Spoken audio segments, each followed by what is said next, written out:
Hola mi gente, good morning my people.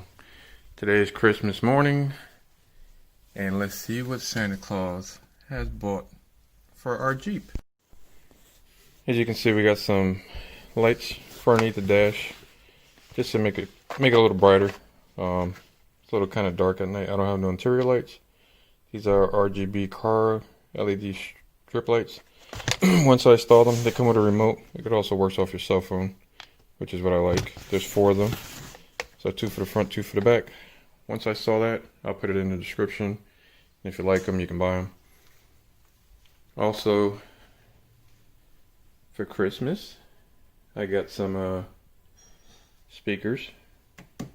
What I'm going to do is eventually I'm going to change them. Put some better ones. Put some, what do you call it in here? Like cotton and sound deadening to make it sound better. Comes with lights. I got to figure out how to install these. I'll make a video of when it's installed. And the other thing that I did get, and I'm a little excited about, is I got a cold air intake rough country. You can see I gotta install them once I do that. Tomorrow we'll go ahead and do this. And as you can see, I got my Grinch pajamas. Okay folks, I'll talk to you later once we go ahead and start these installations. Here are all the parts for the rough country cold air intake, and I'm going to show the instructions just in case you don't have them. Page 1 has from step 1 to 4. Let me open this up here. Page 2 has from step 5 all the way down to 10. And then page 3 has step 11 down to step 16. And I'm going to go show you step by step. And then page 4 has 17 through 18. You can also see all the hardware included in the kit. Alright, step 1 is to loosen the nut here to release the throttle body cover. Step 2 is to take out the hose from the throttle body. A lot of these steps I already did just to make it a little easier. Step 3 is to disconnect this screw right here. And step 4 is to loosen these, which it can be a pain in the butt, especially this one. Then if you notice, step 1 is actually disconnect the battery, positive. I've done this with a rag because it keeps coming back and hitting on me.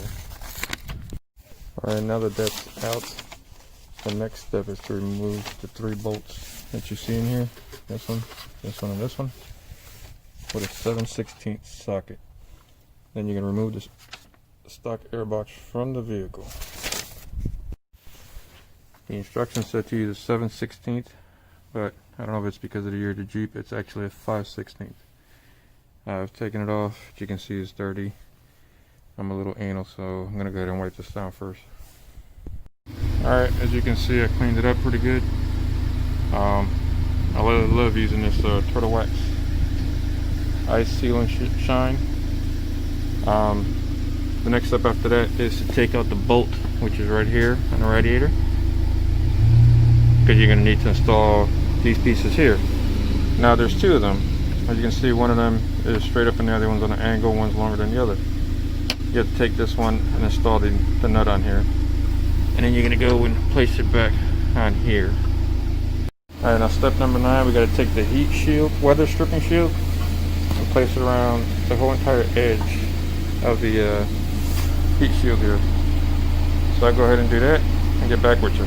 Alright, you can see I put the weather stripping all around the whole piece here. Is actually pretty easy. I just had to trim a little bit off here because now it was going to hang off and it wouldn't go on. Now, what I need to do is put the second isolator that came with the package, just like the one here. It goes on here. So underneath, you have to put, you got a washer, and you go ahead and place the stud under here.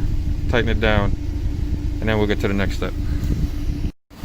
Okay, we are on part 11, the bracket.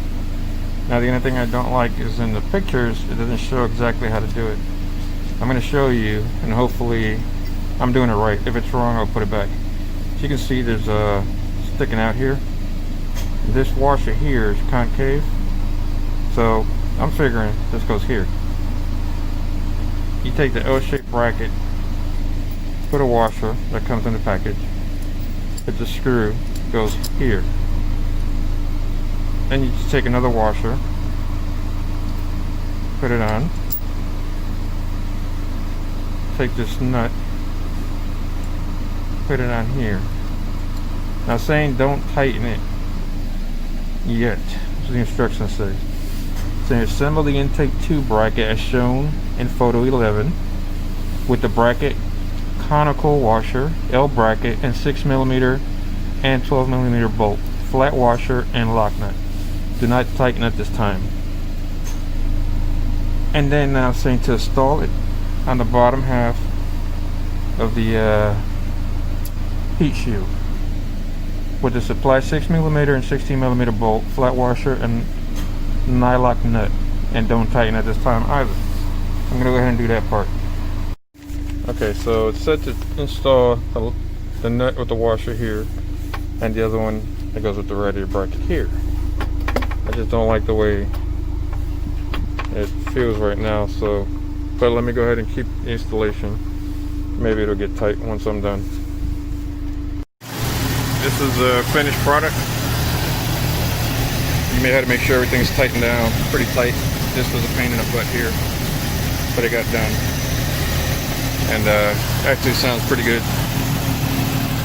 Doesn't do no justice listening to it here, but